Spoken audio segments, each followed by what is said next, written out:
Hey everybody, and welcome to The Breakthrough Effect. I'm your host, Jerrid Sebesta.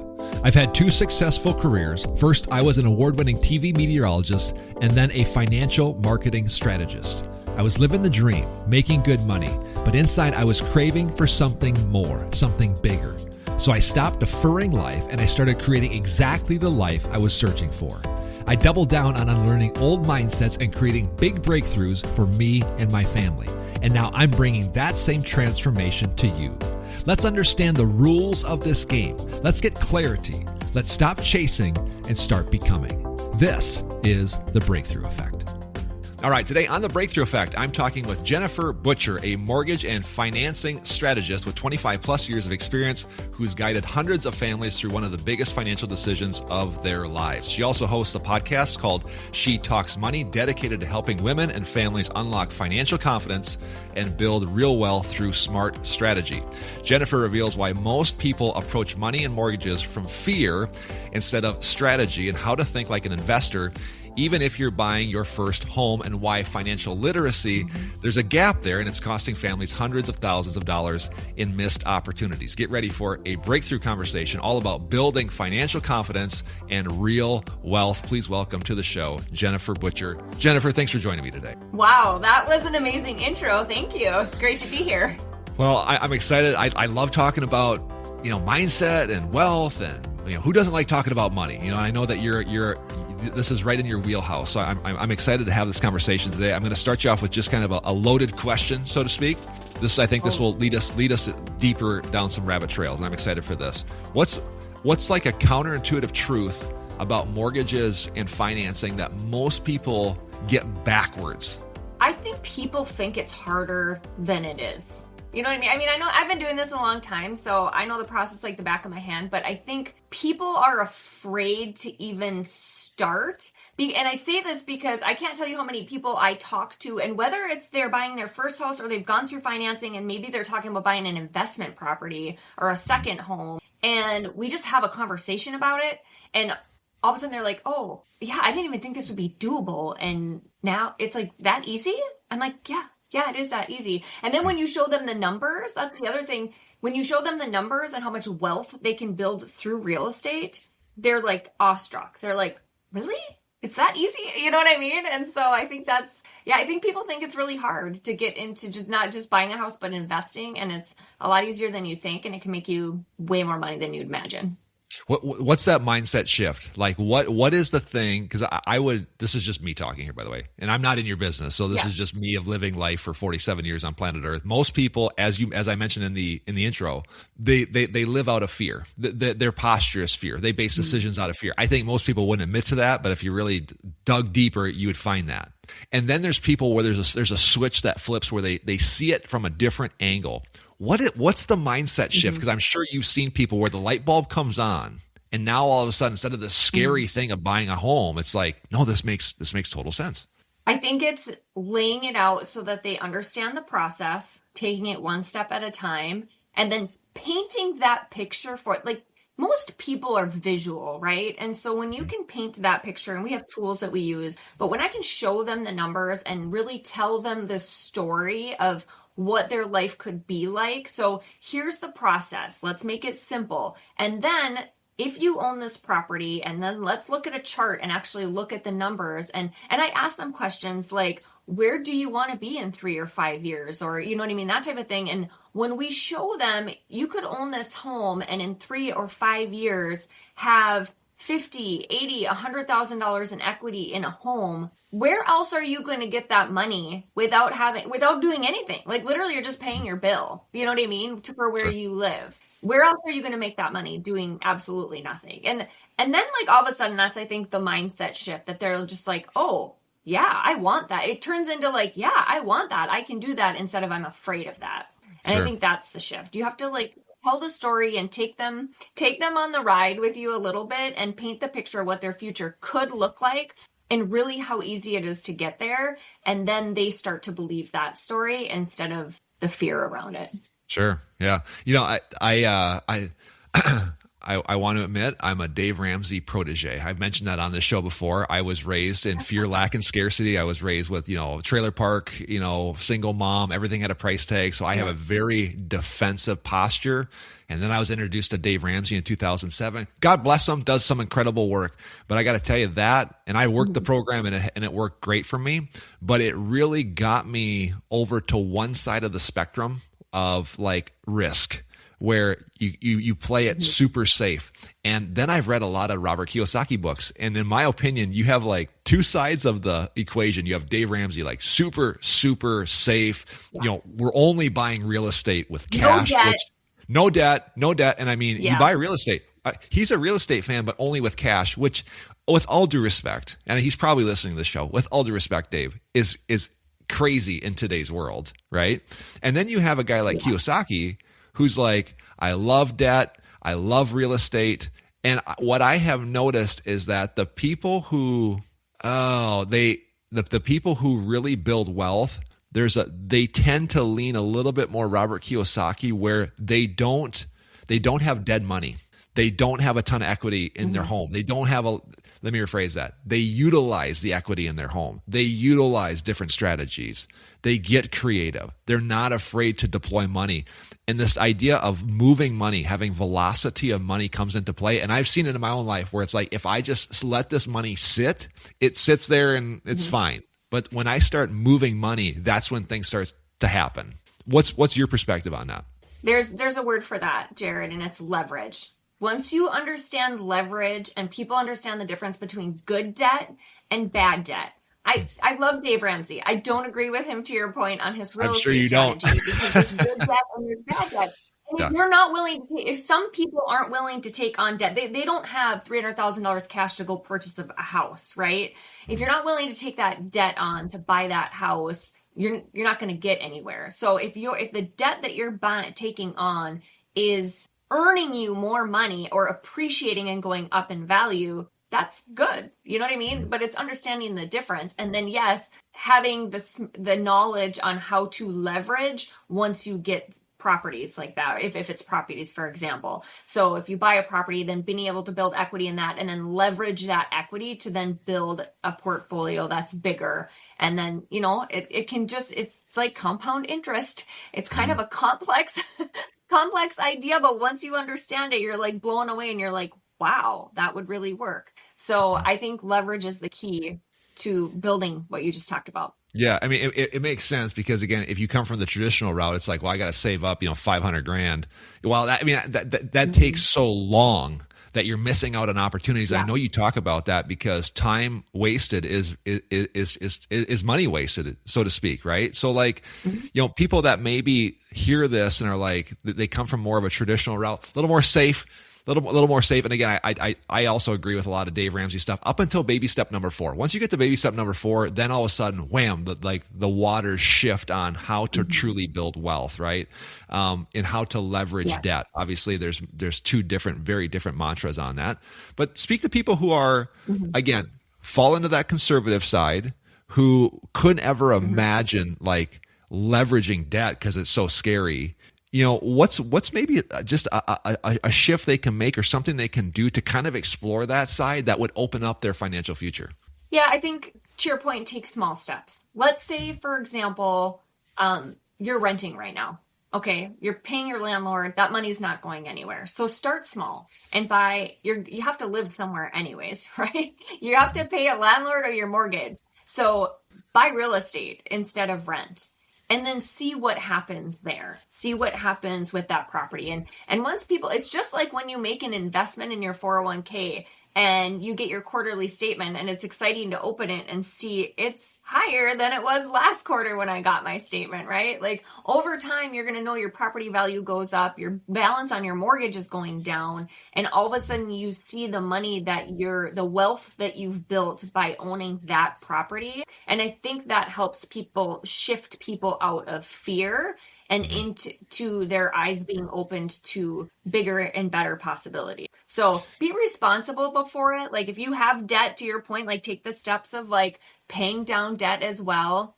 And don't you don't want to be so risk factor where like all of your eggs are in one basket. I do believe in like spreading it out into different types of investment, maybe not all real estate or all one type of real estate or property. But take that first step, like own a house first, or if you own a house, like buy your first investment property. And then, gradually I think the fear goes away and it becomes more open to like, wow, I could really build something with this. Baby steps, stretching yourself, take little steps, have conversations. All of those things are little notches in the belt to get you there. It's not like you just, I'm listening to this podcast, I'm going to go buy an apartment complex today. Probably that's too big of a jump. You know what I mean? But I like what you're saying there. But what about the people like, Jennifer, like, interest rates are high, and I watch the news and the sky is falling every day. Like how do you? I don't want to say rebuttal, but like how do you? Because I would have to assume, I don't want to put words in your mouth, and no matter what the market, there's an opportunity somewhere, right? Yeah, and I get asked all the time, when's the best time to buy? And the answer is the best time to buy is when you're ready to buy.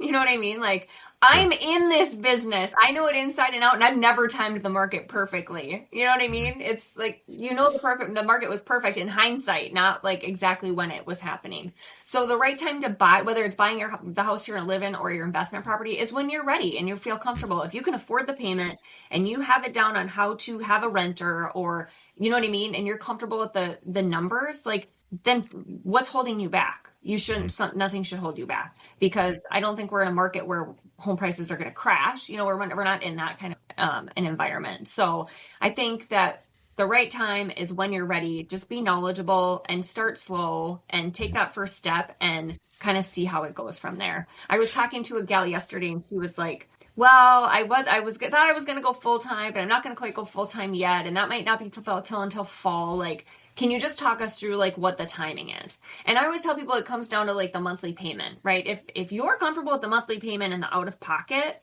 I think buying today versus tomorrow is always better, right? Yep. So it was best to plant a tree, 10 years ago. The next best time is today. So sure. I think that same thing applies to whether you're buying a property or just investing in the market or something like that. Like, if you haven't started, today is better than tomorrow. Do you have like a buy box formula? Because I've know other people in real estate, and the advice that I hear from them is like, it's less about how much you like the house. Does it fit numbers? Does it fit the equation? And then that takes the emotion out of it, right? It's like, Jerrid, it's not about whether you like it or not, or it's got pink walls or you like the layout. Does it fit the buy box? If it fits the buy box, yes. Yeah. If it doesn't, no matter how much you like it, Jerrid, it doesn't really matter. Do you have kind of a buy box formula that you teach your people? Yeah, we have formulas we run, especially for investors, but even first-time home buyers. Like, we go through the numbers. I make sure they have a budget monthly payment before I even tell them what they're qualified for, because 8 times out of 10, I have to remind them of that. I have to come back and say, and I tell them it's going to get emotional. You know what I mean? And I always try to prep, and they think I'm crazy at first, and later on they're like, I'm really glad that you thought about that. I'm like, I know you're buying this first house and you're going to live here, but let's buy it like it's an investment property. Let's pretend this is 3 years, 5 years down the road, and you're going to rent this place out and move on to your next one. Like, let's buy it that way, because then then you have the opportunity to do that if you want to down the road. And a lot of people don't think like that. So that, like, if you're going to live in a property, that's my buy box. Yes, it needs to hit all of your wants and your needs and be close to work and all of the fit. Like, you have to take all that into consideration. But I try to prep them very early to like think like an investor. And then the investors, like, yes, we have formulas to run. And investors are easier, to be honest with you, because they don't so much get emotionally attached to a house. They're not going to live there. They don't really care what it looks like. So when we plug the numbers in, like, it either works or it doesn't work. And they're more willing to, if I'm like, I don't think that's a great deal, they're like, okay, move on to the next one. Yeah. So again, we are kind of talking about two different people. You're talking about your home buyers, especially like your first time home buyers. That's probably a subset. And then your investors, who are just really pretty much numbers driven, where they're looking at it from a business, right? Like, what is that? What's one mistake that you've seen a lot of people make, maybe out of either group, the home buyers who are living in it, again, maybe getting more emotional, or maybe even some mistakes that investors overlook that you've seen in your, 2+ decades of doing this? Yeah, I think first-time home buyers will make the mistake of like the aesthetics. Like, the house is pretty and they don't take into consideration location Or the other really big mistake they make is they don't understand stepping stones, right? So I've had to gently have conversations with buyers because like we just can't find a house in our price range. Maybe you need to lower your price range. You know what I mean? Like this 1,800 square foot house is better than your 500 square foot apartment. So why are we looking at 3,000 square foot houses? You know what I mean? Like sometimes we have to stepping stone to get to this, what you really, really want. I get it. You want it, but you can't afford it right now. So instead of just saying, oh, put the stop on it, I'm not going to buy it all. Like what about in the middle? Like let's meet in the middle and do something here to help you get there. That's a big first time home buyer mistake. Or again, getting too caught up in the house and not thinking through like how they're going to live in the house or in that location. Can be a mistake. And I get a lot of calls a year or two later. Like I've gotten calls like 6 months later, like I can't live here. This is terrible. I'm like, no. You know, and that's a little bit on the real estate agent's end too. Like that's part of their job to point out some of that stuff. But, and then in the investor world, I think one of the biggest mistakes is either jumping in too heavy to like, I love multifamilies, but not taking baby steps. So I've had investors jump into like a rehab project. Like they've never done a rehab in their life or an investment and they jump into a rehab and they always cost more than you think that they're going to cost when you're rehabbing a house. And they end up underwater because they didn't budget correctly or add enough cushion or whatever. I've had investors make that mistake. And then I've had investors make the mistake of, I'm not against townhomes. I have a lot of agents that have I have a townhome as a residential investment property.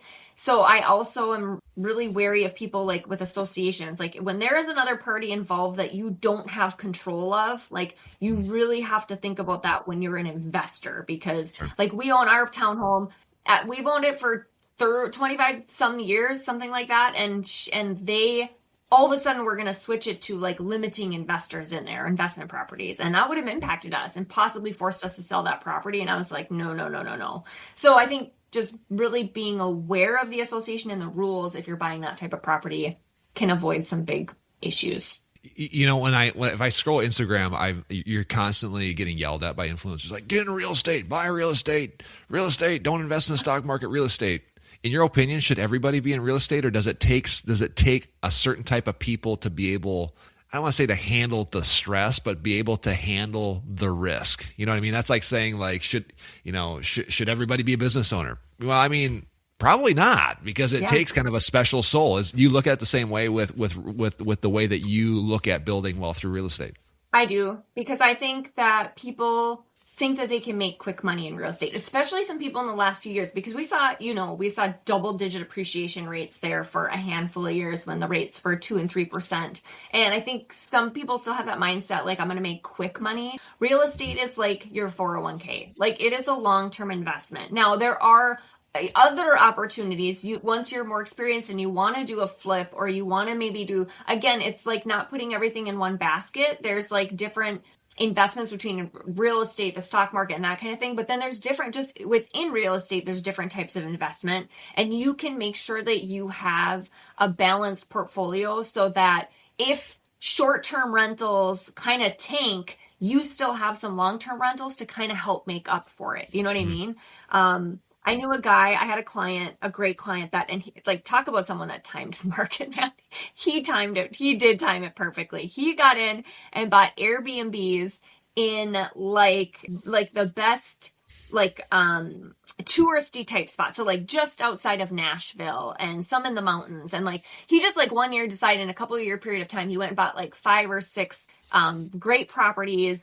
He VRB'd them out, and it was right at the beginning of when home prices just took off. And like, as soon as like the peak kind of hit, he was just like, he called me, he's like, I'm selling everything. I'm like, what are you talking about? Like, I've seen your tax returns. You are killing it. And he's like, I am so sick of all of the rules on the short-term rentals. He's like, I can't deal with one more complaint. He's like, one guy couldn't find a property, and today, VRBO might agree with me, but tomorrow the same thing could happen and they agree with the other person and I'm out that money. He was like, just sick of it. So he sold it all. So, but that was it. That was his entire basically real estate portfolio, were all short-term rentals. Now, if he had some long-term ones going on, it could have been a little bit of a different story. So I think just spread the wealth through real estate, but also I believe in spreading your portfolio in general and having other investments as well.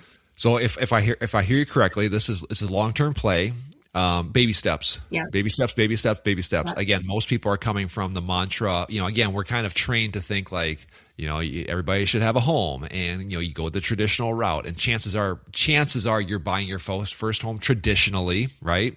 And then you get to a point where you build a little equity, perhaps you make more money. Then it's time to like spread into maybe like, is there a way to deploy the equity in our home or get creative with the financing instead of paying cash for, a real estate deal like Dave says, and then, instead of jumping into multis or, malls, we're going to do a duplex or whatever. And then what you're saying is then taking that and having multiple properties, but doing them in different, where you have short-term rentals, long-term, different areas, different classes, different areas, right? Is that the trajectory and that you see it works the best for doing this over time? I think so. It's worked well for me. So I keep doing that. Sure.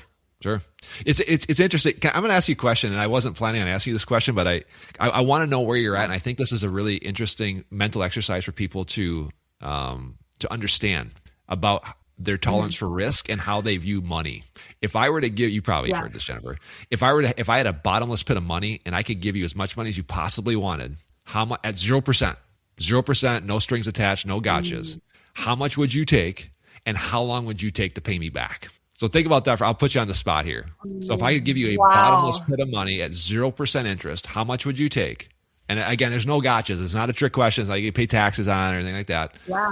How much would you take, and how long would you take to pay me back? I would challenge our listeners to like think about that for a second. And Jennifer, when you have a moment, what would you say? I'm a big data person, right? So I think before I could ask you that question, this is what I would do. I would seek out businesses. Okay, that's the first thing that we were just talking about this before we started recording. I would seek out businesses first that I could buy, not even real estate, other investments. Like I go after businesses. What businesses can I buy that have a high ROI that I could invest in, that don't require me to be there, do stuff, you know what I mean? Like that are just going to be run on their own, basically. So I would research what's available, what I can buy, and where, how much money that's going to take. And then I'd be like, I'll take this now. And then when if I know how much money it's going to take, I know what their return is, then I could tell you this is how long it's going to take me to pay you back, because I know what the profit is on those businesses. But I just talked about how I spread it out, right? So I probably wouldn't just do businesses. If you're going to give me unlimited money, man, I would probably look at businesses, and then I would find some real estate. And honestly, this goes against what I do, but I'd probably go commercial. Like we've done really well with some apartment complexes and senior living facilities. So I'm versed in that. And so I would kind of look to see what's out there for that too, or building new ones. And the payback on that is pretty quick. So, I mean, we're adding into like the 7, 8, 9 figures here pretty quick, probably. Yeah. Yeah. Okay. So second question, bear with me here. Again, we're doing this live. We're doing this live on the show. Yeah. So then how long would you take to pay? Like we're talking probably 20, 30 million. You want to get the commercial and all that stuff, right? So how long would you take then to pay me back at 0%? So what's the term? I'm totally guessing without knowing the numbers. Honest to goodness, I'm guessing. But it doesn't matter. Me personally, I'd want to, at my age, if we were doing this live, Jerrid, right now today, like I would want to have you paid back within like 20 years. Okay. But it's 0%. I might go like mortgage terms, right? I'm like, I'd want to have you paid back in a 20-year term. You're so funny. You're so funny because you're so locked into your business, which is great. You think in terms. Sometimes when I ask this question to people, you'll get inevitably, you'll get the people who are like, I ain't taking a dime. I'm like, it's 0%. No debt. And then in the very same room, like sitting next to a person, you have a person be like, how much are you gonna give me? I'll take all of it. As much as you want. Well, how long do you want to pay me back? You know what they say? Never. Or as long as you want. If you're willing to spread it out 100 years, I'll take 100 years. If you want to do 200 years, I'll do 200 years. If you want to do never, I'll do never. You see that different like that. 0%. So there's that. Right. And so when I go through that mental exercise, especially with when I talk about this topic with people, it's interesting to hear where their mind is and how they view debt. And it gives a very quick analysis of where they stand on risk. Because the people who say, even at 0%, I'm not taking a dime. Yeah, but you could just go take it. I mean, you could literally just go put it in a CD at 5% and literally at no risk, zero risk. If you took $1 million, what's 5% of $1 million? 50 grand? Or you'll make 50 grand, zero risk. And they're like, nope, not going to do it. Not going to do it. I'd give you $1 billion and you'd make 5 million a year, 0%, still not going to do it. Like, can you see like the incredibly low risk tolerance there? And then on the other side of that, you have people like, I'll take 40 mil and I'll pay you back in 20 or 30 years. And I'm going to crush it. That's that switch that we're talking about. You're seeing my why right now. Like, people like, what's your why, right? Like, yes. Why do I work so hard? And for me, it's like, I want to set up, because and my parents worked really, really hard, but I have built what I built like on our own, right? And so my kids are going to have to work. They're not going to get a handout, but I do want to set them up for success. And that, like, it takes money to make money, right? A lot of times. And once you have so much, like, then it's easy because you can just let your money work for you. And so to be able to leave them, whether it's real estate or just money, whatever it is, like, I want to set them up so that at least, maybe they're not rolling in millions from it, but they're set up and they never have to worry about money ever. They'll be okay. Absolutely. And therefore, it's like that generation of change, like, be the person that changes, be the generational change. And that's my why. That's where I'm at. I want to set my kids up for success and create this domino effect. And the kind of exactly what you're talking about, though, like, you have to have that money to do it. So, yeah.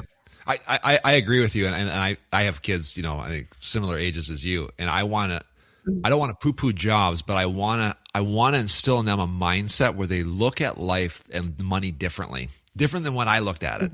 Because the way that I looked at it for so many years, it got me to here. It did really well getting me to here, but there was a very definitive cap as to how that mindset will not take me to the next level. I will have to stretch how I think, and not even like I have to go and be risky. It's not about risk. It's about expanding the way that you look and deploy money, how you leverage. I love how you said that, how we leverage money to create opportunities for us that would not have existed without it. And I think that's the key there. That's the key. Would you agree? Yeah, 100%. Yeah. And don't put a cap, and I love how you say don't put a cap on it. Don't put like, if I make $1 million a year, I'm okay, or 5 million. No, there is no cap. I want to make $100 million a year. You know what I mean? Like, there's no cap to what I can accomplish. It's just like, what are you going to do to get there? And then I feel like it comes in. That's awesome. We got to land this plane here. I was really looking forward to this conversation. True story. I mean, I'm not just saying that, obviously, but like, I love talking about how we think, how we view money, what needs to shift inside of us. I know we've kind of touched on this just a little bit at the beginning, but I'll give you this last one question. If you could go into people's minds and like, God, just snap your fingers so they saw something that you see that they don't currently see regarding their future, building wealth, being free, expanding and growing in a world where, the old way of doing money isn't working anymore. And so we have to think differently. What would be like that one piece of software you would install in people's minds? Everybody does not have the same opportunity, right? I'm not blind to that, but I do think everybody has potential to build wealth. A lot of it comes down to discipline. So one of the most amazing things that just totally shifted my mindset, because what I find and when I talk to people is a lot of people, like, they kind of know how much money they have, but they don't, like, it is like a negative connotation to them. So they really don't want to think about it. Like, I pay my bills and I'm okay, but they don't really want to focus on it. And one of the best things I heard was Cody Sanchez was on a podcast, if you know who she is. And she said her mentor at the time, who was worth at the time, like, hundreds of millions probably, and is now like a billionaire. But her mentor at the time was asking her, how much money do you make? And she was like, well, I don't know. I guess I would have to look. I don't know. What do you mean you don't know? How much money do you spend every month? I'd have to look at my books. And his advice was, you need to look at every single dollar in and out for the next year. The next 365 days, you pay attention to what goes in and what goes out. And I promise you, at the end of this year, if you do that, you're going to have a lot more money than if you didn't. And I think doing that shifts people's mindset, because when you start to pay attention to it, then you can start to see the positives, and you can start to make small changes that start to add up to a big difference. And then people are like, can be confident about it and really start to believe that I could make more money, or they want, you know what I mean? Like, you're looking at it every day. And so all of a sudden you're seeking ways to like, how can I make more? Because I want this number to go up. How can I? And I've seen it. I've given people this challenge and seen what it can do. And so I think doing that, really, really paying attention and forcing yourself to be disciplined to do that is the key to kind of shifting your mindset. Beautiful. Yeah, I love that. I love that. It really is the long game. It starts with how we think. It takes diligence to step outside of your comfort zone, sometimes in big ways, but lots of times in small ways, just like what you said, paying attention, and then also opening your mind to like a new reality. What is actually possible? And I think that, even I was chatting with a really, really, really successful guy, a friend of mine in Phoenix yesterday. And I said, well, how, you've been in business for 25 years. What is that magic pill? And he goes, he said exactly what you said. It's like paying attention and really how you think about what is possible in the future. And it's like, it's kind of the same advice that keeps coming from all the influencers and all the people, but I think it bodes being resaid. So I appreciate you ending this interview with that little nugget there. Jennifer, appreciate it very much. You've got a podcast, you've got a business, you've got an online presence. Where can people find more about you? On Instagram at Jennifer Butcher Official is the best place. You can find me, and on my podcast, She Talks Money, there as well. Jennifer, great stuff. Well done. Aw, thanks for having me. This was super fun. I always love chatting with you. I love chatting with you, and it's fun to talk about money. I'm not going to lie. It is fun to talk about money. If this conversation sparks something in you, don't let it fade. Please rate, review, and subscribe on your favorite podcasting platform. Don't forget to connect with me online as well. Follow me at Jerrid Sebesta on Instagram, LinkedIn, and YouTube, or dive deeper at my website, jerridsebesta.com, where all my free trainings and resources are waiting for you. And remember, stop chasing the life you want and start becoming. This is the Breakthrough Effect. We'll see you next time.